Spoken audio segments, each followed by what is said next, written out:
ভারত বাংলাদেশ সীমান্তবর্তী এলাকার থেকে বিপুল পরিমাণে ফোন উদ্ধার করলো মুর্শিদাবাদ জেলার সুতি থানার পুলিশ। জানা যায় যে সুতি থানার বাজিতপুর এলাকায় কিন্তু রাতের অন্ধকারে অর্থাৎ সীমান্তবর্তী এলাকায় কিন্তু নজরদারি চালাচ্ছিল পুলিশের একটি দল। সেই সময় তারা নজরে আসে যে বাজিতপুর এলাকায় কিন্তু একটি ব্যাগ পড়ে রয়েছে। সেই ব্যাগ দেখে তাদের সন্দেহ হয়, কিন্তু তৎক্ষণাৎ তল্লাশি শুরু করে পুলিশ প্রশাসন। তারপরে কিন্তু ওই ব্যাগের ভিতর থেকে বেরোয় প্রায় 300টি মোবাইল ফোন। সেই মোবাইল ফোনগুলি কিন্তু মূলত বাংলাদেশ পাচার করার জন্য ওই এলাকাতে মজুত করা হয়েছিল বলে জানায় ফারাক্কার এসডিপিও। তিনি আরও কি বলেছেন, পাশাপাশি তিনি আরও বলেন যে এই ফোনগুলি বাংলাদেশে পাচার জন্য সেখানে নিয়ে আসা হয়েছিল।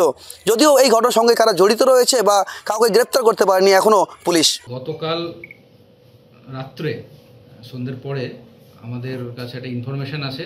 সেই ইনফরমেশান ওয়ার্কআউট করার জন্য সুতি থানা বাজিতপুর ঘাটে যায় এবং সেখানে সার্চ করার পর 3টে ব্যাগ পাই। তো সেটা ভালোভাবে দেখার পর আমরা সেই ব্যাগ থেকে টোটাল 300টা মোবাইল রিকভার করি। এগুলো আনআইডেন্টিফাইড হিসেবে ছিল এখানে।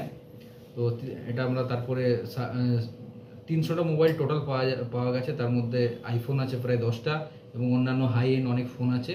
তার আনুমানিক বাজার মূল্য প্রায় 25 লাখ টাকার মতো আমরা এখন পর্যন্ত যা পেয়েছি। আমরা এটা তদন্ত করছি।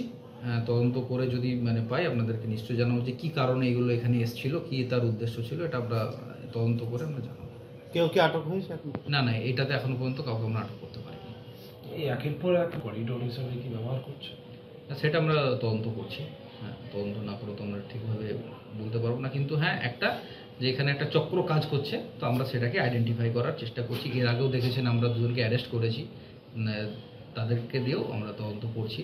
তো আরও ভালো করে যাতে ব্যাপারটা পুরোটা ক্লিয়ার হয় যে কী কারণে এত মোবাইল এখানে এসেছিল।